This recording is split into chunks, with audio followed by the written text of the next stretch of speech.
शुरू अल्लाह के नाम से जो बड़ा मेहरबान और निहायत ही रहम करने वाला है। तमाम हज़रात दुरूद पाक पढ़ लीजिए। अल्लाहुम्मा सल्ली अला मुहम्मद व अला आलि मुहम्मद कमा सल्लैता अला इब्राहीम व अला आलि इब्राहीम इन्नका हमीदुम मजीद। अल्लाहुम्मा बारिक अला मुहम्मद व अला आलि मुहम्मद कमा बारकता अला इब्राहीम व अला आलि इब्राहीम इन्नका हमीदुम मजीद।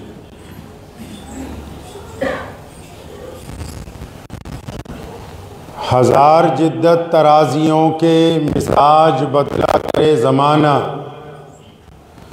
मगर यकीन रहेगा आमिर मिजाज बातिल वही पुराना। हज़ार जिद्दत तराजियों के मिजाज बदला करे ज़माना, मगर यकीन रहेगा आमिर मिजाज बातिल वही पुराना। हमारी ज़िल्लत की इंतहा क्या, हमारी पस्ती का क्या ठिकाना। गुनाह तो फिर गुनाह ठहरे, इबादतें भी मुजरिमाना। और उरूज से बहरवर न होगी कभी हयाते मुनाफिकाना। ज़ुबां पे इस्लाम का वजीफ़ा मगर ख़यालात काफिराना। अल्लाह के प्यारे नबी हज़रत मोहम्मद रसूलुल्लाह सल्लल्लाहु ताला अलैहि वसल्लम की जो ज़ाते गिरामी हैं, जब दुनिया में तशरीफ़ लाए तो आप अलैहिस्सलातु वस्सलाम ने कायनात के सामने एक मज़हब नहीं बल्कि एक मुकम्मल ज़िंदगी गुजारने का तरीक़ा पेश फरमाया है। और नबी अलैहिस्सलातु वस्सलाम ने इस तरीक़ा ज़िंदगी में इबादात के साथ साथ जितने भी मामलात हैं ज़िंदगी के अंदर पेश आने वाले, उन सब की नबी अलैहिस्सलातु वस्सलाम ने रहनुमाई फरमाई। आजकल हमारे यहाँ जो दर्दमंद लोग हैं, उनके दिल में एक सवाल बार बार आता है कि क्या किया जाना चाहिए कौम के लिए, मिल्लत के लिए, मुल्क के लिए, माशरे के लिए, क्या किया जाना चाहिए। खलीफतुल मुस्लिमीन में से एक वाक़या मुअर्रिखीन ने लिखा है कि मुसलमानों के अमीरुल मोमिनीन किसी जंगल में से गुजर रहे थे तो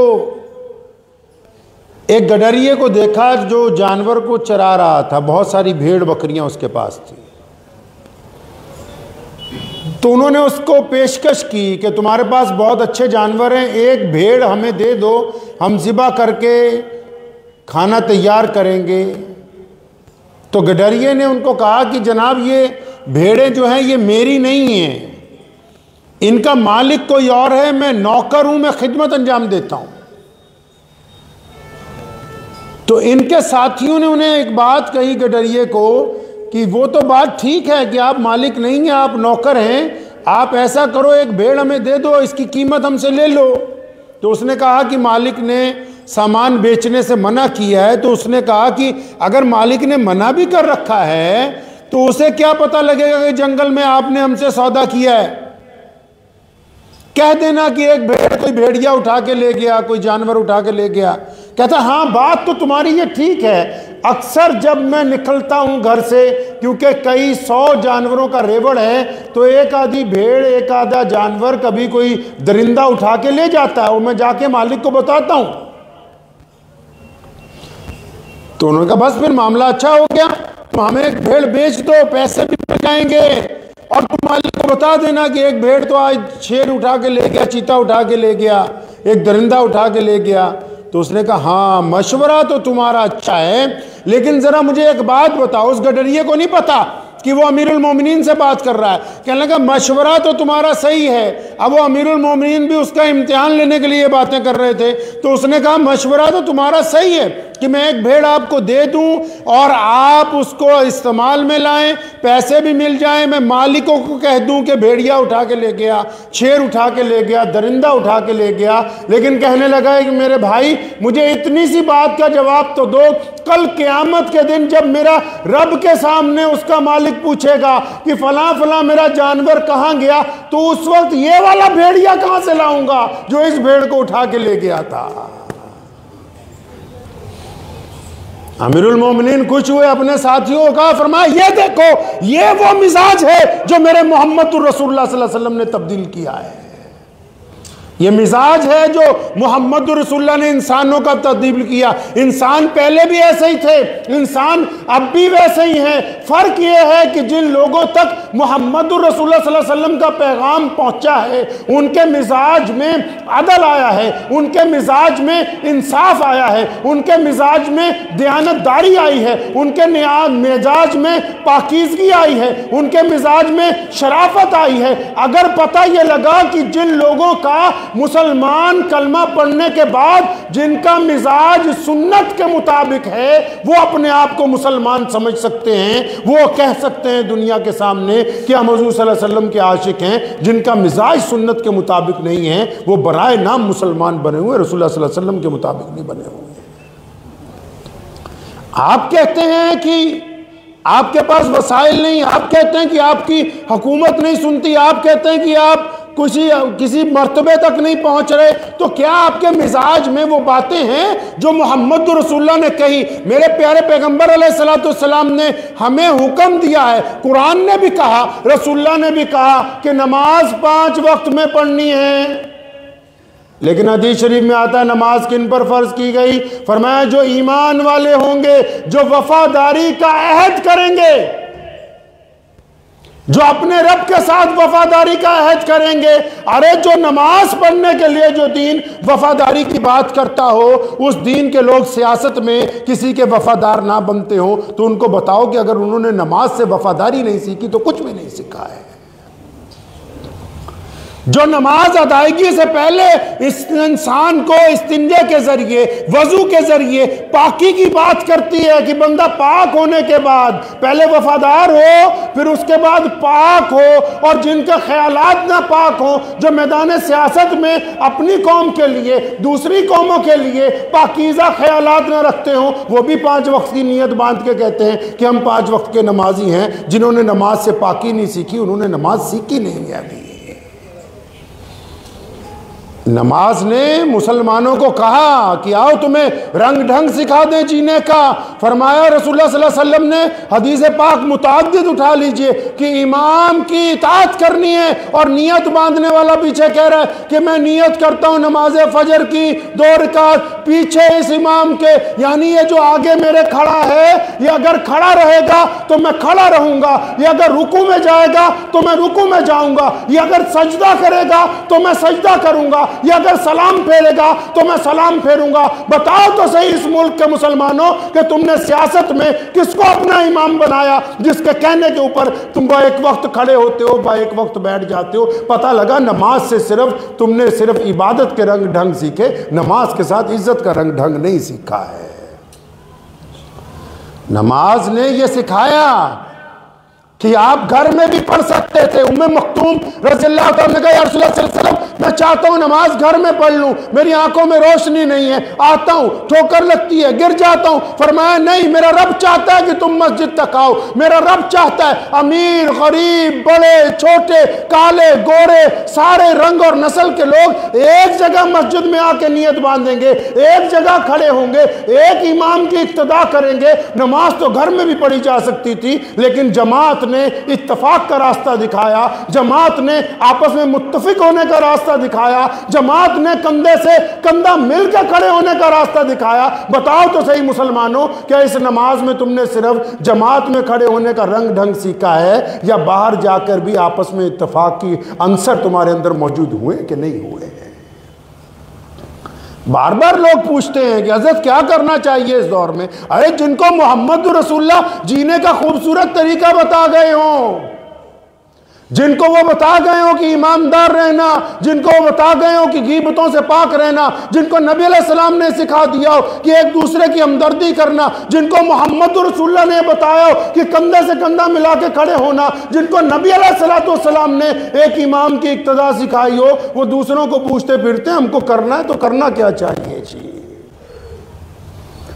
जिस नमाज में कुरान पाक ने कहा हो अरअयतल्लज़ी युकज़्ज़िबु बिद्दीन, कि नमाजों की नमाजें खराब हो गई, क्यों खराब हो गई? मेरा रब फरमा कल्ली नमाज ही पढ़ते हैं, यतीम के मुंह में तो लुकमा डालने के लिए तैयार ही नहीं हुए ये अभी। अकेली नमाज ही पढ़ते हैं, असहाबे सुफा का चबूतरा तो तामीर करते ही नहीं, सिर्फ नमाज ही पढ़ते हैं, तालीम की बात नहीं करते, सिर्फ नमाज ही पढ़ते हैं, यतीमों मिस्कीनों बेवाओं की खबरगिरी की बात नहीं करते, सिर्फ नमाज ही पढ़ते हैं, मजलूम को अपनी छाती से लगाने की बात ही नहीं करते। तो इसका मतलब इन्होंने अभी नमाज के वो रंग ढंग सीखे ही नहीं जिसमें इज्जत की जिंदगी जो है पोशीदा रखी गई है। मिजाज दुरुस्त करना होगा। ये बात ठीक है कि हमारे पास अक्सरियत के जो बड़े लीडरान हैं और जो मिल्लत फरोश कायद हैं, ये दुरुस्त है कि उनके दिल में हमदर्दी नहीं है मुसलमानों की, लेकिन मुसलमानों को भी अपना मिजाज दुरुस्त करना होगा। आपके मिजाज की खराबी ने आपसे इत्तफाक को दूर कर दिया। आप क्या समझे कि ना इत्तफाकी कोई छोटी सी चीज़ है? कुरान पाक ने राज बयान किया, फरमाया अल्लाह की रस्सी को मजबूती से पकड़ लो। अल्लाह ने राज बयान किया, फरमाया मेरी रस्सी को मजबूती से पकड़ो, यानी मेरे रास्ते पे मजबूती से चलना। लेकिन आगे फरमाया वला तफर्रकू, आपस में ना इत्तफाकी मत कर रहा, वरना तुम्हारी हवा नहीं टिकने वाली है। अल्लाह करीम ने राज बयान किए, जिनके पास खजाना हो राज का, जो दूसरों को जोड़ सकते हो, जो गैर मुस्लिमों के दिल में मोहब्बत पैदा कर सकते हो, जो यतीमों और मिस्कीनों के जख्मों पर मलहम लगा सकते हो, वो पूछते फिरते हैं। एक साहब मेरे पास रात को तशरीफ लाए, इशा की नमाज के बाद उन्होंने एक लंबी लिस्ट दी कि इतने मौलवी हैं बड़े बड़े, ये एक स्टेज पे आ जाएं तो हमारा काम बन जाएगा। अरे जिनको हुब्बे जा की पड़ी हो, जो दीन की बात बाद में करते हो, अपनी जमातों की बात पहले करते हो, वो किस तरह एक मनसब पे इकट्ठे हो जाएंगे आके? आप बताएं कि जमीनी सतह पर, मुसलमानों आप बताओ कि जमीनी सतह पर आपने दीन के लिए क्या किया है? क्या आप में बरादरीवाद के मर्ज पाया जाता है? क्या आप एक दूसरे को या गैर मुस्लिमों को जाती मामलात में बर्दाश्त कर रहे हैं? आप तो बताएं, काम तो बुनियाद से शुरू होगा। बुनियाद की ईंट तो कोई बनने के लिए तैयार ही नहीं है। हर एक कहता है कि मैं वो कल जो मीनार के ऊपर लगा दिया जाए जो दूर से नजर आना चाहिए कि फलां तुर्रम खान नजर आ रहे हैं। बुनियाद की ईंट तो बनने के लिए कोई तैयार ही नहीं है।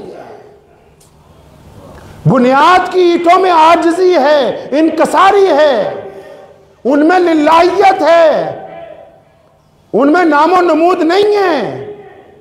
इमाम गजाली रहमतुल्लाह अलैह ने उनको ख्वाब में पूछा ना, एक बुजुर्ग ने, गजाली मगफिरत कैसे हुई? इतनी हदीसें लिखी, इतनी तफसीर लिखी। फरमाया बस वो जो एक कलम उठाया था और उस कलम पर लिखने से पहले मक्खी आके बैठ गई, उसने वो स्याही का पानी पिया गर्मी की वजह से, मैंने वो मक्खी नहीं उड़ाई तो मेरे रब ने पूछा था मरने के बाद, गजाली वो मक्खी तेरी तारीफ नहीं कर सकती थी, वो मक्खी तू तो लोगों को जाके बता नहीं सकती थी कि इस बंदे ने मेरे साथ भला किया है, तूने क्यों उसके साथ भला किया? फरमाया मैंने अपने रब से कहा कि अल्लाह आपकी मखलूक थी, मैंने आपकी ज़ात के लिए किया। तो अल्लाह फरमाते कि अच्छा जो बंदा मेरी ज़ात के लिए कुछ करता हो तो क्यों ना मैं फिर अपने उस बंदे को बख्श दूँ।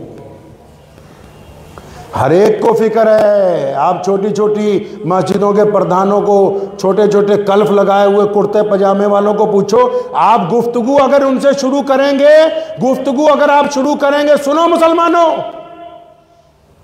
सिर्फ बड़ों की बात नहीं, उन्होंने तो जो करना था कर गुजरे। आप सुनो, आपके पास ऐसे लोग हैं जो मुखलिस हैं, आपके पास ऐसे लोग हैं, आपके मोहल्ले के जो इमाम हैं, मोहल्ले में जो नौजवान पढ़े लिखे हैं, मोहल्ले में जो दयानतदार लोग हैं, लेकिन आप उनकी बात नहीं सुनेंगे। आप उनकी बात सुनेंगे जो आपको कुछ करने के लिए तैयार नहीं है। और हर एक ईंट को, मैंने गुज़िश्ता जुमे भी आपसे अर्ज़ की थी, हमें यही गलत फहमी है कि दीन हमसे चल रहा है। इल्ला तनफिरु युअज़्ज़िबकुम अज़ाबन अलीमा व यस्तब्दिल कौमन गैरकुम। अल्लाह फरमाते हैं नहीं सीधे रास्ते पे आओगे, तुम्हारी जगह किसी और कौम को हाथ में इस्लाम का परचम पकड़ा देंगे। हर एक को गलतफहमी है, आप गुफ्तगू तो कीजिए। आप ये क्यों कहते हैं आप हुकूमत, मुझे किसी साहब ने कहा कि आप बार बार कहते हैं हुकूमत का कसूर। अरे भाई, जिनके पास खुद वसाइल मौजूद हों, जो बजाते खुद अपने मेंबर पार्लियामेंट में पहुंचा सकते हैं, जो एमएलए जिता सकते हैं, वो कहते हैं कि हुकूमत ने कुछ नहीं किया। भाई, आपने खुद अपनी कौम के लिए क्या किया है? अपने गिरेबान में पहले झांके ना, पहले अपना कसूर देखा जाएगा, पहले अपनी कमी देखी जाएगी। डॉक्टर तो दवाई दे सकता है, परहेज तो आपने करना है ना जी। छोटे छोटे जो लोग हैं उनको एक गलत फहमी, आप गुफ्तगू शुरू कीजिए, इधर कुरान पाक पढ़िए, लोगों से गुफ्तगू कीजिए। ओ जी, मैं मस्जिद का सदर हूँ, मैंने इतना काम कर दिया, मैंने ये बना दिया जी, मैंने वो कर दिया। जो अल्लाह को बात पसंद नहीं, शैतान को जब अल्लाह ने फरमाया कि मैंने सैयदना आदम अलैहिस्सलाम को बनाया, चल सजदा कर, तो शैतान ने लफ्ज़ मैं का इस्तेमाल किया। आप कुरान पाक को पढ़िए, उसने कहा मैं इनसे बेहतर हूँ। अल्लाह ताला को लफ्ज़ मैं से नफरत हो गई। तकब्बुर करना अच्छी बात है, तकब्बुर अल्लाह की सिफ्त है, लेकिन ये लोगों के लिए नहीं है, सिर्फ अल्लाह के लिए। अल्लाह का नाम है ये, अल्लाह ने अपना नाम बयान किया कि मैं तकब्बुर करने वाला हूं, वो तो सिर्फ अल्लाह ही है। अब जिस कौम को खुद ही तकब्बुर हो गया हो कि जी मैं तो फलां खां साहब हूं, मैं अंसारी साहब हूं, मैं कुरैशी साहब हूं, मैं शेख साहब हूं, मैं डार साहब हूं, मैं सलमानी साहब हूं, पता नहीं कितने साहब हो। भाई, तुम सब कुछ हो, ये तो बताओ कि मुसलमान साहब भी हो कि नहीं हो। जमीनी सतह से शुरू होइए, लोगों को कोसिए मत, सियासतदानों को मत कोसिए अब जाके कि आपने हमारे लिए कुछ नहीं किया। आपके पास जो बेहतरीन लोग मौजूद हैं, सालेह की आदत, अच्छी की आदत लेके आइए। आप उसकी आदत को देख रहे हैं जो सिर्फ टीवी पर और व्हाट्सएप पर आ रही है, और जो आपके मोहल्ले की मस्जिद में क्या आदत मौजूद है, आपके घर में क्या आदत मौजूद है, आपके मोहल्ले में क्या आदत मौजूद है, जो साले भी हैं, नेक भी हैं, हमदर्द भी हैं, आप उनकी पैरवी करने के लिए तैयार नहीं हैं। और दिल को थोड़ा बड़ा कीजिए। आपको नमाज में चाहे 10 लाख लोग भी अगर एक जगह इकट्ठे हो जाएं, 10 लाख लोग भी 50 लाख हो जाएं, हज की नमाज में होते हैं, फिर भी आगे मुसल्ले पर अगर खड़ा होगा तो सिर्फ एक बंदा, एक इमाम खड़ा होगा। किसी की जुर्रत नहीं है वो कहे जी 50 लाख आदमी है तो हम अपने 1-1 लाख आदमी का एक इमाम खड़ा करेंगे। नमाज ने सिखाया नहीं आपको कि इताअत में रहिए, फर्माबरदारी में रहिए। आप बताएं तो सही कि क्या आपकी मस्जिद में, आपके हल्के में सियासी तौर पर भी आप इताअत में हैं, आप फर्माबरदारी में हैं? 1947 के बाद अब तक बस एक मौलवी पैदा हुआ है, मौलाना सज्जाद नुमानी साहब मद्दसिल्लु अल्लाह उनकी उम्र को दराज फरमाए, जिसने सियासी तौर पर कोशिश तो की। हमारे अकाबरीन जो है शेखुल इस्लाम सैयदना हुसैन अहमद मदनी साहब रहमतुल्लाह अलैह, रईसुल अरार मौलाना हबीबुर रहमान लुधियानवी रहमतुल्लाह अलैह, अमीरुल हिंद मौलाना अबुल कलाम आज़ाद रहमतुल्लाह अलैह, हज़रत मौलाना हिफ्ज़ुर रहमान सहवारवी रहमतुल्लाह अलैह, मुफ्ती आज़म हिंद मुफ्ती किफ़ायतुल्लाह देहलवी रहमतुल्लाह अलैह, अमीर शरीयत सैयद अताउल्लाह शाह बुखारी, ये सब के सब मौलवी भी थे, सियासतदान भी थे। बताओ तो सही किस सियासत के मैदान में इन उलमा ने कदम पीछे खींचा? आगे पहली सफ में हमेशा आगे रहे। गोलमेज कॉन्फ्रेंस भी जब हुई, जब वेवल कॉन्फ्रेंस भी हुई अंग्रेज के साथ, जहां मुताद्दिद लोग बैठे थे, मुताद्दिद सियासी जमातों के लोग बैठे थे, वहां उलमा कराम बराबर उस स्टेज के ऊपर, उस मेज के ऊपर मौजूद थे जो अंग्रेज के साथ बैठ के मीटिंग की गई इस मुल्क को आज़ादी दिलवाने के लिए। अब हम कहेंगे जी हमारा तो कोई ताल्लुक ही नहीं है। जो बंदा ये कह दे कि जी मेरा तो दीन से ही ताल्लुक़ है, सियासत से कुछ नहीं, वो मोहम्मद रसूलुल्लाह सल्लल्लाहु अलैहि वसल्लम की सुन्नत के मुताबिक चलने वाला नहीं है। नबी अलैहिस्सलातु वस्सलाम जो रास्ता अता फरमाते हैं वो प्यार और मोहब्बत का, इत्तफाक और सलामती का। इस्लाम नाम ही सलामती का है, और सलामती में तो बस वही बंदा होगा ना जिसका हर एक चीज़ में एक मर्तबा होगा। जो मर्तबा ही नहीं है तो फिर सलामती कहाँ से है? मर्तबा होना नहायत ज़रूरी है ना। तो आप में जो लोग, जो मुसलमानों में सिर्फ बैठे कोस ही रहे हैं, उनसे मैं इत्मीनान से ये कहना चाहता हूँ कि भाई खुद भी कुछ 2 कदम आगे बढ़ लीजिए। आप भी 2 कदम आगे बढ़िए। एक पैर बरादरीवाद की पूंछ पे रखिए, एक पैर नफरत पे रखिए, और फिर मोहब्बत का ऐलान कीजिए, सिर्फ अपनों साथ नहीं, गैरों के साथ भी। बासलाहियत लोगों को तस्लीम कीजिए, अपने अंदर मादा लाइए नमाज की तरह, कि जिस तरह हम नमाज में अपने इमाम की इक्तदा करते हैं, घर में हम अपने बाप की इक्तदा करेंगे, मोहल्ले में अपने सदर की इक्तदा करेंगे, हल्के में अपने अमीर की इक्तदा करेंगे। सलाहियत पैदा कीजिए। ये जो मिजाज है आपका नुक्ता चीनी का, ये इस्लामी शरीयत के मुताबिक नहीं है। हौसला अफजा नुक्ताचीनी जो होती है वो उन लोगों का काम है जो दूसरे को सीधे रास्ते के ऊपर ला सकते हैं, लेकिन फिर छोटी छोटी बातों पर इख्तलाफात पैदा करना, छोटी छोटी बातों पर मुखालफत पैदा करना, सियासी तौर पर किसी को अपना कायद ना बनाना, सियासी तौर पर किसी और को आगे ले जाने की कोशिश ही ना करना, इसमें हुकूमत का तो कोई कसूर नहीं है। मुल्क की पार्लियामेंट ने दरवाजे खुले रखे हैं आपके लिए कि आओ भाई, जीत के आओ, हमारे साथ बैठ के बात करो। आप कहते हैं हम पार्लियामेंट में तो जाएंगे नहीं, हम तो बाहर बात करेंगे। इसलिए इस ज़हन को बना लीजिए अपने अच्छी तरह कि दूसरों को कोसना बंद कर दीजिए। और सारे के सारे, ये तो सस्ता नुक्ता है, ये तो छोटा सा सस्ता नुक्ता है जो आजकल के मुकर्रिर है ना, जो शीले और तकरीर करते, वो जी सरकार ने ये कर दिया, हुकूमत ये कर देगी। कोई मस्जिद उस वक्त तक अपनी जगह से नहीं हट सकती जब तक आप सियासी तौर पर मुस्तहकम रहेंगे। दुनिया की कोई ताकत किसी मस्जिद को नहीं हिला सकती है। आप सियासी तौर पर मुस्तहकम नहीं होंगे, फिर जो मर्जी होता रहे। क्यों? क्योंकि जितने भी फैसले होते हैं, जितने भी दस्तूर बनते हैं, कानून बनते हैं, मेरे भाई, वो सड़क के ऊपर नहीं बनते, वो विधानसभा में बनते, वो पार्लियामेंट में बनते, वहां जहां आप अपनी नुमाइंदगी रखने के लिए तैयार ही नहीं है। बताओ किस तरीके के साथ आपका मसला लगने वाला है। प्यारे पैगंबर नबी अलैहिस्सलाम को पढ़ लो कभी। नबी अलैहिस्सलाम मक्के से हिजरत फरमाई, मदीनातुल मुनव्वरा पहुंचे, पहुंचते ही ना मस्जिद नबवी की जगह खरीदी, ना घर के लिए कोई जगह खरीदी, ना क़यामगाह की बात हो रही है। सीधा ही पूछा कि मुतल्लिका हुकूमत कौन सी है, कि जी फलां फलां यहूदी का बुलाओ, उठाओ बुखारी शरीफ, फरमाया आओ हम तुम्हारे साथ बैठ के एक मुआहिदा लिखेंगे कि क्या हकूक़ होने चाहिए तुम्हारे भी और हमारे भी। पढ़िए बुखारी शरीफ को। जिसके नबी ने, जिन लोगों के नबी अलैहिस्सलाम ने जीने का रंग दिया हो, ढंग अता किया हो कि भाई इस तरह जीना है, वो कौम कहती जी हमने करना क्या। अल्लाह के बंदे, करना क्या है? जो जिस दौर में जो चीज सामने आएगी वही इस्तेमाल करेंगे ना।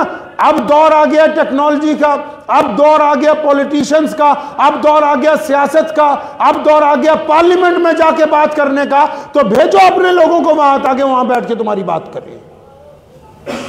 और सिर्फ यही बातें ना करें कि मस्जिद चाहिए, कब्रिस्तान चाहिए। मस्जिदें और कब्रिस्तान तो मौजूद हैं, इनके तहफ़्फ़ुज़ का मसला है कि यूनिवर्सिटियां चाहिए, कॉलेज चाहिए, रोजगार चाहिए, बेहतरीन तालीम चाहिए, नए इस्लामी इदारे चाहिए, स्कूल चाहिए, अच्छे कॉलेज चाहिए,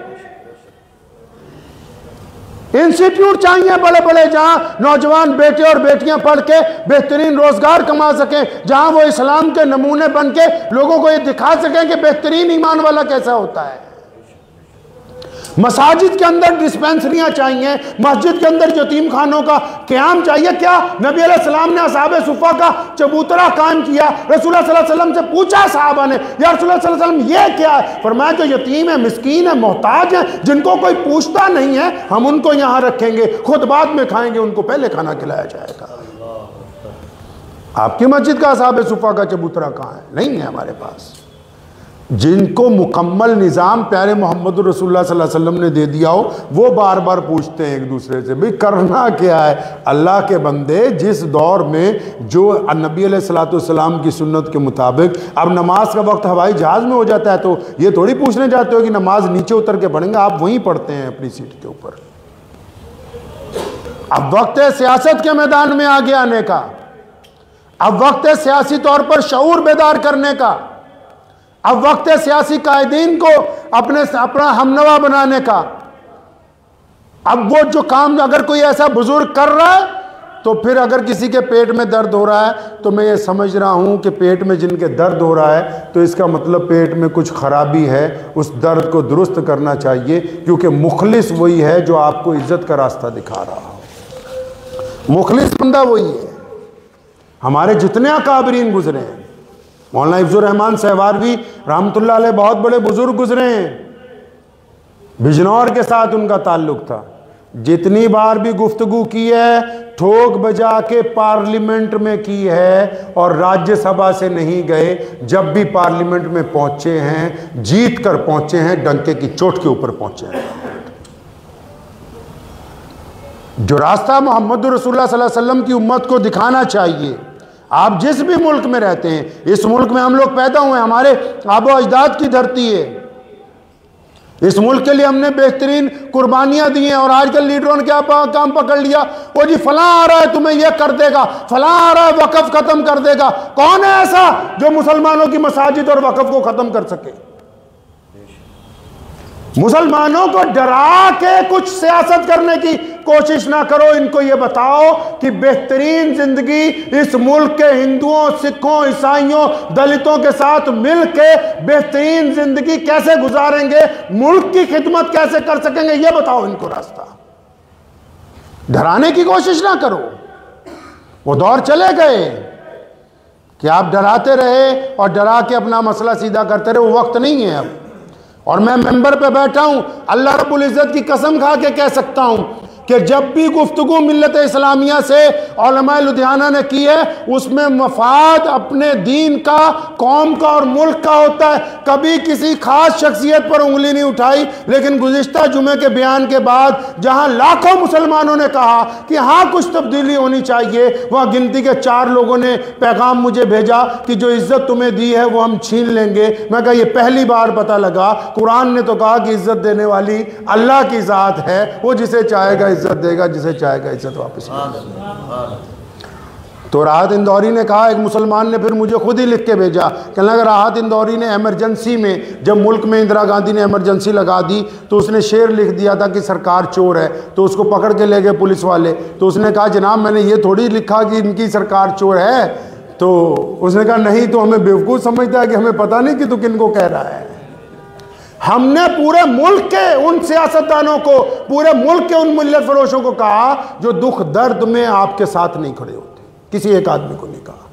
अब कुछ लोग ये समझते हैं उन्होंने मुसलमानों को पेटेंट करवा लिया अपने नाम कि मुसलमान उनके बाप की जागीर हैं और जैसा चाहेंगे इनकी खरीदो फरोख्त करते रहेंगे। तो उन्हें ये गलत फहमी अपने जहन से निकाल देनी चाहिए।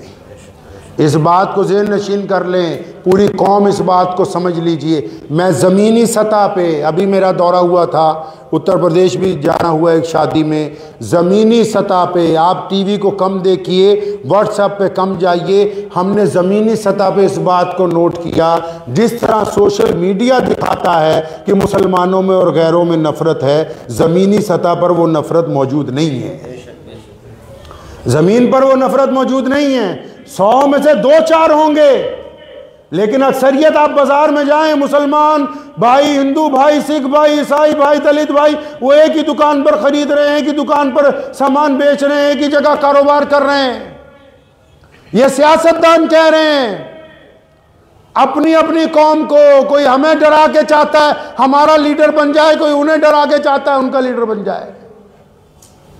तो ज़हन नशीन कर लीजिए इस बात को कि ज़मीनी सतह पे आपने क्या करना है नबी अलैहिस्सलातु वस्सलाम की सुन्नत के मुताबिक। प्यारे नबी अलैहिस्सलातु वस्सलाम की जो सुन्नत है, जिस तरह नमाज की अदायगी इस्लाम ने सिखाई, जिस तरह लिल्लाहियत इस्लाम ने सिखाई, जो दयानतदारी, ईमानदारी इस्लाम ने सिखाई है, ज़मीनी सतह पे मुसलमानों वो काम कीजिए। खुदा के वास्ते नुक्ताचीनी एक दूसरे पे करने छोड़ दें। एग्जाम्पल सेटअप कीजिए। साहब जो रात मेरे पास आए थे उनको मैंने यही कहा, मैं कहा आपके दिल में तो बहुत दर्द है इस्लाम का। कहने लगा जी बहुत दर्द है। मैं कहा ये बताओ क्या आपने भी शादी बिना दहेज के की है? क्या आपने भी अपनी मस्जिद में कोई दवाखाना खोला है जहां गरीबों को मुफ्त दवाई मिलती है? क्या आपकी मस्जिद में भी कंप्यूटर सेंटर मौजूद है जहां बच्चे फ्री में कंप्यूटर सीख सकें? क्या आपके पास भी कोई ऐसी छोटी एनजीओ है जो मोहल्ले में बेवाओं को, यतीमों को चुपचाप महीने में राशन दे दे, जो ये ना देखे कि जिसकी मदद कर रहे हैं वो मुसलमान है, हिंदू है, सिख है, ईसाई है, दलित है, कौन है? आप अपनी जाती सतह पर क्या एग्जाम्पल सेटअप कर रहे हैं? करेंगे इंशाअल्लाह ताला।